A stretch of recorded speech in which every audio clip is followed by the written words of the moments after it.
तुम्ही बघत आहात प्रखर न्यूज. प्रत्येक क्षण, प्रत्येक घडामोड तुमच्या सोबत. सटाणा शहरातील स्मार्ट मीटरच्या नावाखाली नागरिकांवर शासनाचा निर्णय लादला जातोय का?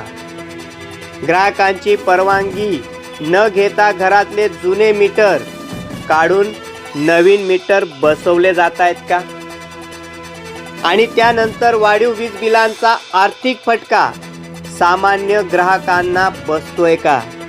या सर्व प्रश्नांवर आज सटाणा शहरातील नागरिक अक्षरशः आक्रमक झालेले बघायला मिळाले. सटाणा नगर परिषदेच्या सभागृहात आयोजित बैठकीत नागरिकांनी महावितरण आणि स्मार्ट मीटर बसवणाऱ्या खाजगी कंपन्यांविरोधात तीव्र संताप व्यक्त केलाय.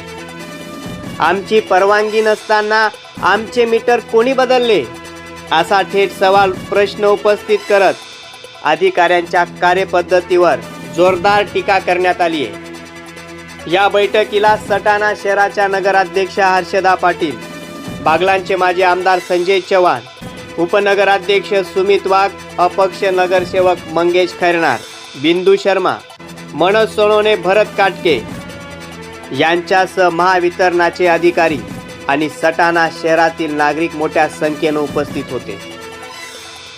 उपस्थित नागरिकांनी यावेळी तक्रारीचा पहाडाच वाचला. जुने मीटर काढून स्मार्ट मीटर बसवण्यात आल्यापासून वीज बिले वाढल्याचा दावा या बैठकीत करण्यात आला. जुने मीटर पुन्हा पूर्वत बसवावेत, स्मार्ट मीटर बसवण्याची मोहीम तत्काळ थांबवावी आणि वाढीव वीज बिलांची त्वरित दखल घेऊन ती कमी करण्यात यावी, अशी जोरदार मागणी या बैठकीत करण्यात आली. नागरिकांनी या बैठकीत स्पष्ट इशारा दिला.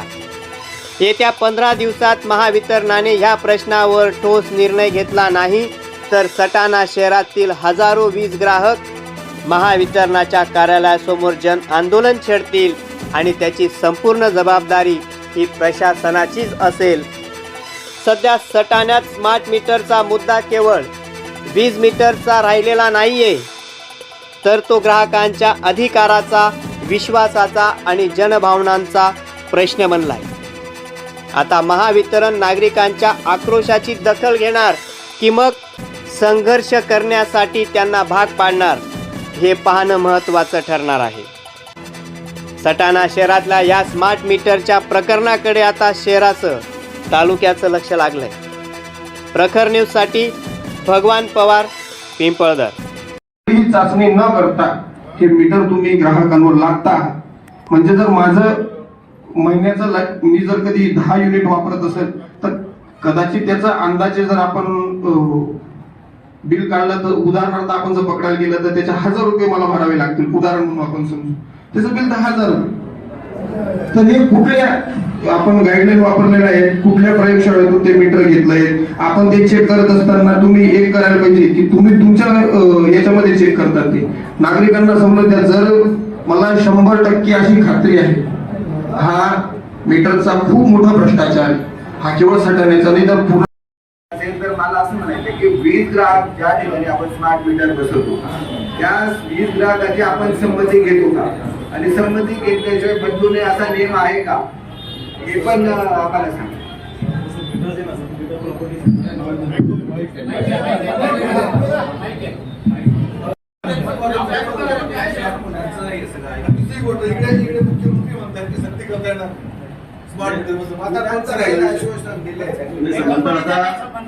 अधिवेशन मध्ये पण आता विषय एवढं सांगावं, आता आम्ही हे मीटर कोणाला बसवणार पण नाही आणि बसू पण देणार नाही असं तुम्ही आम्हाला लिखित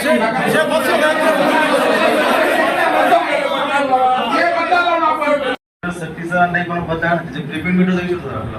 आता 2 टाईप आहे, प्रीपेड मीटर आणि पोस्टपेड मीटर झाले ते. आता हे स्मार्ट मीटर म्हणजे सर बाकीचे आपले मीटर जुने मीटर आहे ते मीटर सेम होते, त्यात काही असा काही फरक नाही, फक्त त्याच्यात काय ॲक्युरसी जास्त आहे सर याच्यामध्ये. म्हणजे याच्या आधी काय करायचो आपण, रिडिंग द्यायची एजन्सी यायची, एखादी रिडिंग घ्यायचा, मॅन्युअल घ्यायचा, तो पंच करायचा, त्यानंतर आपण बिलिंग करायचो सर. आता याच्यात स्मार्ट मीटरमध्ये काय आलं सर ते, आणि ह्याच्यात म्हणजे फरक काय, त्याच्यात ऑटो रिडिंग आपण घेणार त्याच्यामध्ये तुमचं जे रिडिंगचं जे काम असतं आपल्या एजन्सी ते वाचणार आहे, म्हणजे तुमची जे काही बिल ॲक्युरसी ॲव्हरेज बिलं द्यायचे ते बिल जेवढे जाणार नाही सर याच्यापुढे. आणि प्रॉपर याच्यामध्ये जर आपल्याला जर दिवस आपण वीज वापरली 9 ते 5 त्यात 80 पैशाची सूट दिली जाते त्याच्यामध्ये प्रत्येकाला. आता काही सूट दिलेली नाही. तुम्ही जर एखादी बिलं चेक करा, त्या बिलामध्ये एक मिनिट त्यांचं पूर्ण करू द्या. तुम्ही बिलामध्ये आता एक ऐकून घ्या का मला बिल?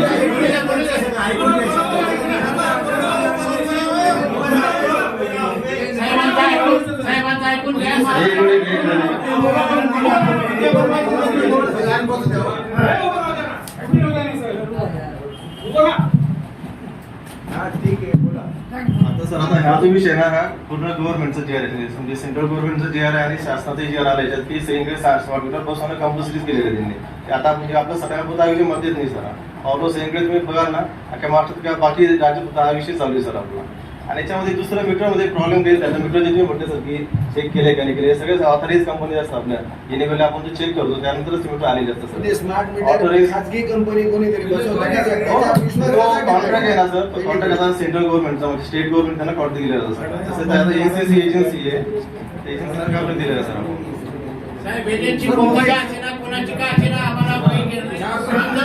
त्यांचे तुम्ही आता नवीन स्मार्ट मीटर बसवले असतात त्यांचे काढून आता तुम्ही म्हणताय की आम्ही ते जुने मीटर बसवू, ते बसवणं पॉसिबल आहे का? मग त्याला पर्याय काय? नाही मंगेश भाऊ माझं काय म्हणणं, आता त्यांनी नवीन मीटर बसवले पण ते म्हणताय आम्ही जुने मीटर बसवून देऊ, म्हणजे त्यांच्याकडनं पॉसिबल आहे का? ते आमची जी मागणी आहे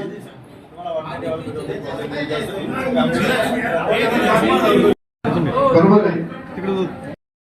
त्यामुळे मला या गोष्टी जर असतील तर त्याचं फक्त अनुकरण करा, नवीन करण्याचं काहीच गरज नाही. जे तुम्ही न्यायालयात सांगता, हायकोर्टामध्ये सांगितलंय की सक्तीचे नाही, तर आमचं म्हणणं आहे की सक्ती आमच्यावर लादू नका, नवीन मीटर बसवू नका. जुन्या मीटर संदर्भात मंगेश मगाशी म्हटला ते तुम्हाला बदलून देणं शक्य नसेल तर तुम्ही तुमच्या मार्फत एमएससी कंपनीच्या मार्फत जे कोणी तयार असेल, आमच्या प्रायव्हेट कंपनीवर भरोसा नाही. दुसरी गोष्ट माझी तुम्हाला दुसरी गोष्ट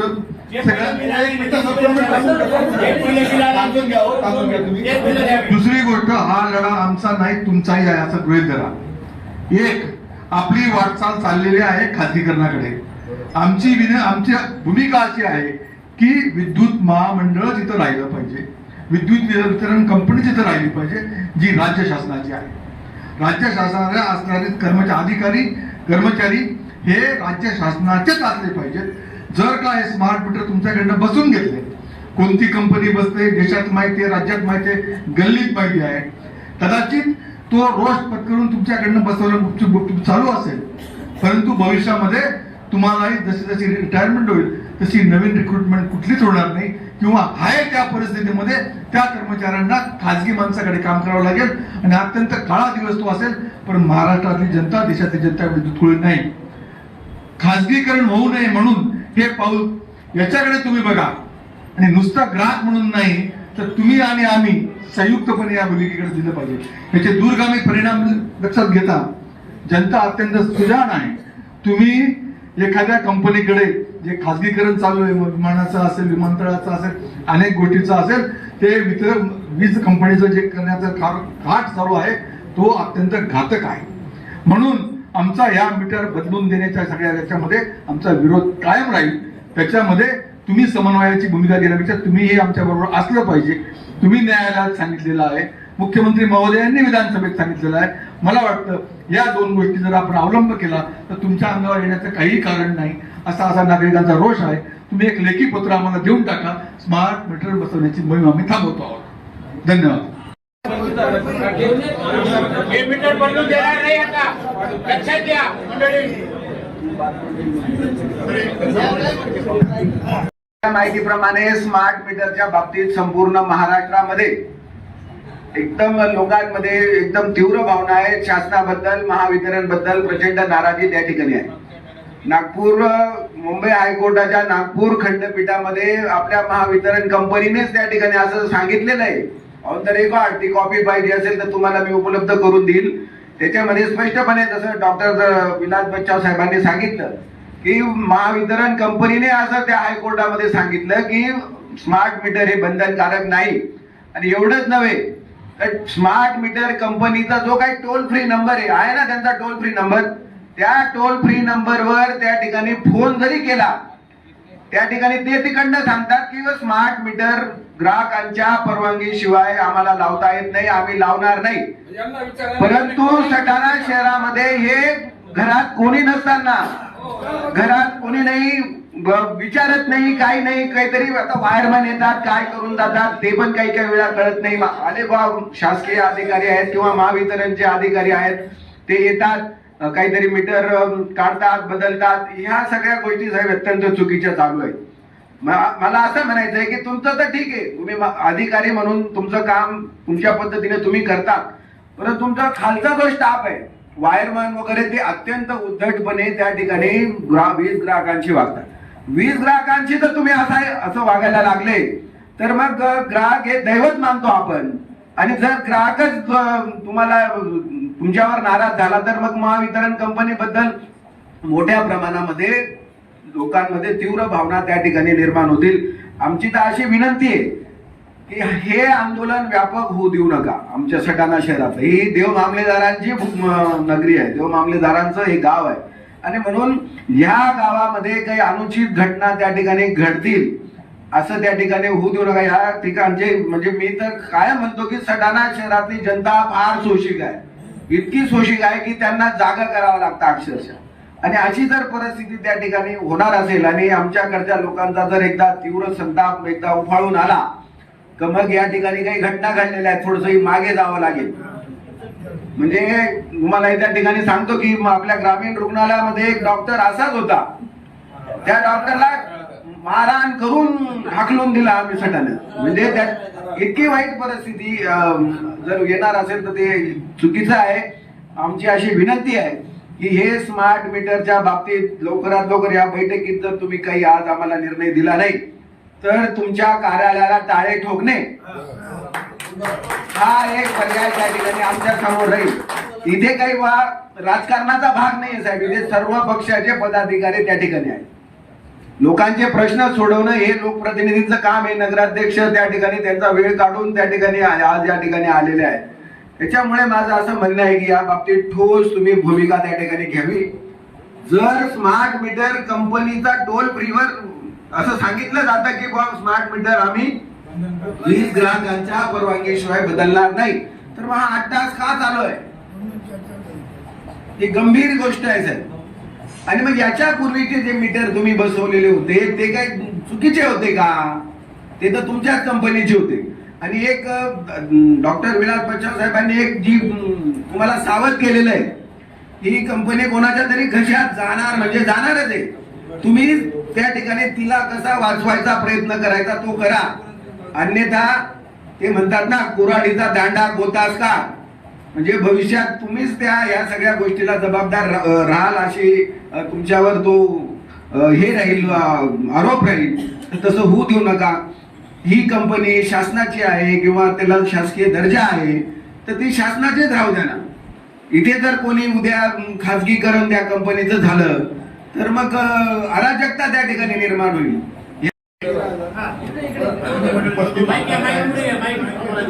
उपस्थित आमदार साहेब, नगराध्यक्ष मॅडम, उपस्थित सर्व सन्माननीय नगरसेवक, माझे सर्व सन्माननीय वीज ग्राहक, जसं आता सगळ्यांनी सांगितलं की स्मार्ट मीटर का बदललं, का स्मार्ट मीटरच का लावून राहिले, याबद्दल मी आपल्या 1-2 मिनिटात सांगतो गोष्ट त्याची काय आहे. स्मार्ट मीटर हे नाव त्याला स्मार्ट मीटर म्हणून नाहीये, ते टीओडी मीटर आहे, टाइम ऑफ डे. 24 तास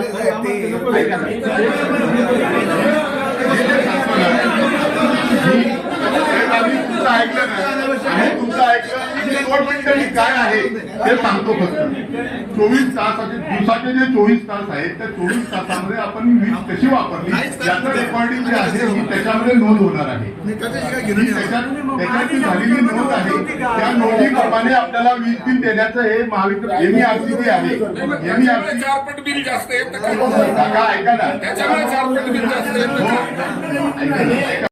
त्या MERC ने सांगितलेलं आहे की कोण कसं वीज वापरतो त्याचे 4 स्लॉट आहेत. जी गोष्ट न्यायालयात सांगितली गेली, विधानसभेत सांगितली गेली, ते मीटर कसं आहे त्याचे गुन्हेगार लोक आहेत ते लोक आहेत साहेब सर्व तुम्हीच बोला साहेब, फक्त विषय आहे का मगाशी मुद्दे मांडले गेले की मागचे जे जुने मीटर होते ते पण कुठेतरी टेक्नॉलॉजीनुसार सांगतो ना मी सगळं सांगतो, तुम्ही ऐकून घ्या फक्त. मी लावलेले आहे. आता आपल्याकडे जुन्या मीटर्स होती, त्या जुन्या मीटरची कॅपॅसिटी आणि आता नवीन वाढलेली कॅपॅसिटी मीटरची त्याच्यामध्ये फरक आहे. आणि आता एमआरसीने स्पष्ट गाईडलाईन दिलेली आहे की प्रत्येक ग्राहकाला हे त्याच्या वापराप्रमाणे बिल योग्य बिल दिलं गेलं पाहिजे. म्हणजे ग्राहकाला ॲव्हरेज बिल जायला नको, त्याला डायरेक्टली त्याच्या मीटरमध्ये जे रिडिंग आहे 30 दिवसाचं जे रिडिंग आहे ते त्याला अवेलेबल व्हायला पाहिजे. त्याच्यासाठी हे मीटर जे आहे टीओडी मीटर आपण ते आणलेलं आहे, ते मीटरचं रिडिंग जे आहे ते मीटर तुम्ही नंतर विचारा मला. त्याचं जे आहे ना डोळ्यांनी बघून रिडिंग होणार नाही, त्याचं जे रिडिंग मीटरमध्ये जे रिडिंग आहे ते आपल्याला एका सेकंदात आमच्याकडे अवेलेबल होणार आहे. म्हणून सर्व मीटर आता आमच्याकडून कुठलंही मीटर दिलं जात नाही, तुमचं जे मीटर आहे 40 मीटर असू द्या, नवीन कनेक्शनचं मीटर असू द्या, आमच्याकडनं फक्त त्याला कोटेशन दिलं जातं, त्याची ऑर्डर निघते, ती एजन्सीला जाते, ती एजन्सी डायरेक्टली त्या मीटर बदलत असते. आता ते नवीन मीटर जे आहेत ते सर्व स्मार्ट मीटर नाही, टीओडी मीटर्स आहेत. त्याला ती स्मार्ट मीटरची कल्पना दिलेली आहे. त्याच्यामध्ये काय आहे ते टीओडी मीटर काय आहे? टीओडी मीटर हे दिवसाचे 24 तासामध्ये 4 झोन केलेले आहेत. त्या 4 झोन मध्ये त्याच्याप्रमाणे त्याचं ते बिलिंग होणार आहे. आता उद्याच्याला आपल्याकडे सोलरची जी वीज आहे ती जास्तीची अवेलेबल आहे. म्हणजे आज सर्वकडे सोलरची फुटाची वीज मिळते आहे. त्याचे रेट जे आहेत शासनाने जसं डिक्लेअर केलेलं आहे, देवेंद्र फडणवीस साहेबांनी सांगितलेलं आहे की एका युनिटला 85 पैसे जे आहेत ते कमी लागणार आहेत 9 ते 5 मध्ये युज करणाऱ्याला. 9 ते 5 मध्ये जो युज करणार आहे, जसा कमर्शियलचा ग्राहक आहे तो सकाळी 8:30 वाजता येतो, संध्याकाळी 8 वाजता दुकान बंद करतो, त्याला तो जो बेनिफिट आहे भविष्यामध्ये आणखी पुढच्या वर्षी एमआरसीच्या गाईडलाईन्स प्रमाणे त्याला आणखी बेनिफिट मिळणार आहे. मग हा जो बेनिफिट एमआरसीने सांगितल्याप्रमाणे जो आहे हा कसा द्यायचा, हा त्या टीओडी मीटर मध्ये आपल्याला तो काढून द्यायचा आहे की या ग्राहकांनी एवढे युनिट्स या पिरियड मध्ये वापरलेले आहेत, यांना हा एवढा डेबिट आपल्याला द्यायचा आहे, त्याला क्रेडिट करून द्यायचा आहे, तो पैसे त्याला ते कमी करून मिळणार आहे. म्हणून तो विषय आहे. आणि दुसरी गोष्ट राहिला, यांनी सांगितलं साहेबांनी की एखाद्याचं जे आहे पैसे भरलेले म्हणून 2 दिवसात मीटर बंद होतो, तसा होत नाही.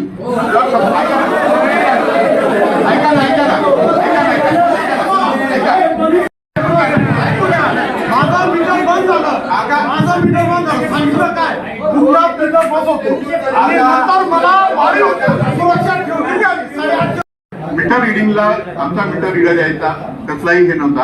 आता तुमचा जो मोबाईल नंबर आहे आमच्याकडे रजिस्टर्ड आहे, तो मोबाईल नंबर जो आहे त्या मोबाईल नंबरला ज्या दिवशी तुमची समजा आजची 20 तारीख आहे, आजच्या 20 तारखेला माझी शेवटची भरण्याची मुदत आहे, शेवटची तारीख आहे आज माझी जर समजा मी आज बिल भरलं नाही तर उद्याच्याला तुम्हाला एक SMS येतो सेक्शन 56 च्या अंतर्गत, जर तुम्ही वीज बिल भरलं नाही तर 15 दिवसाच्या आत तुमचा वीज पुरवठा खंडित होणार आहे.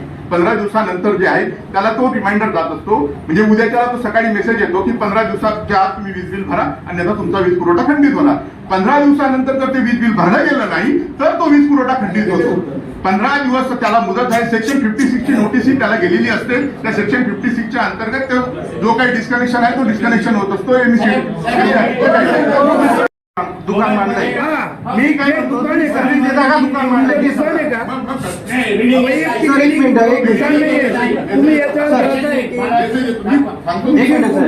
तुम्ही येणार तुमच्या मीटरचं कौतुक भरपूर केलं, आम्हाला ते मीटरच नको आहे. ऐकून घ्या ना साहेब, तुम्ही मीटरचं दुकान मांडलंय का सर्व्हिस द्यायला इथे आले ते सांगा. पण तुम्ही बोला पण मीटरचं कौतुक करू नका साहेब.